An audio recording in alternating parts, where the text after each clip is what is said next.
in our library. And this is only about half our library out here, by the way. We have 10,000 titles. Deep inside the research room. And I'm going to... in the basement of Kansas City's World War I Museum and Memorial. Historian Jonathan Casey Here it is in search Here's the book. of one specific title.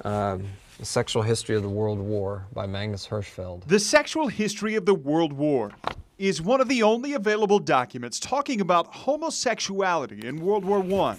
The book shows a propaganda picture made by the Italian army showing enemy soldiers as homosexuals. But Casey's research says he's found nothing talking about homosexuality among the ranks of U.S. service members. That was not something to be discussed publicly at all. So let's get into it. So speak at the pick up to 39. Yet nearly 100 years later, 1 and 2 and go. Kansas City's Heartland Men's Chorus has decided to discuss that topic through a series of songs.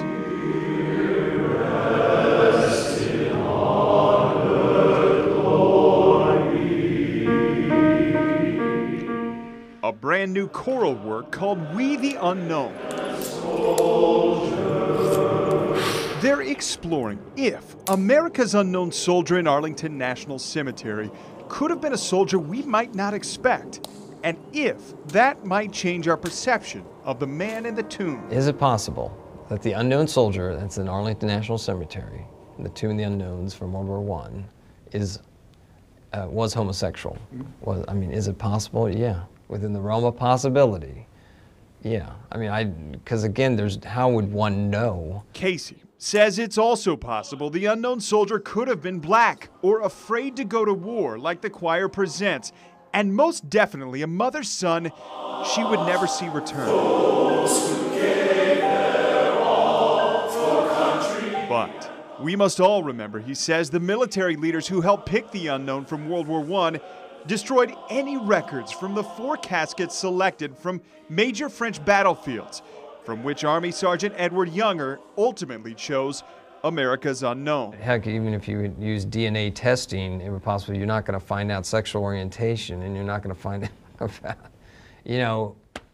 that anyway, or if somebody's religious principles or political principles, you're not going to find that out anyway.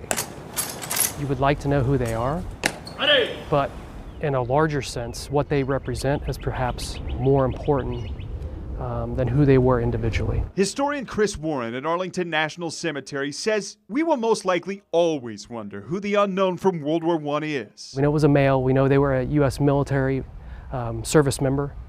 But other than that, it could have been anyone who served overseas. Warren, who actually went to the University of Kansas, has wondered many things about the unknown. Could this be an individual from Kansas who lived on a farm and was called up, who had never maybe been out of his town? So he says Americans should never stop searching for stories at this sacred site and learning the sacrifice of all soldiers who've served like the tomb sentinels and the unknowns buried here. When they're guarding that tomb, they're guarding their brother.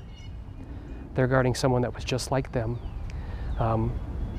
That could be from anywhere, any place, from any background. I'm going to pull out this one poster.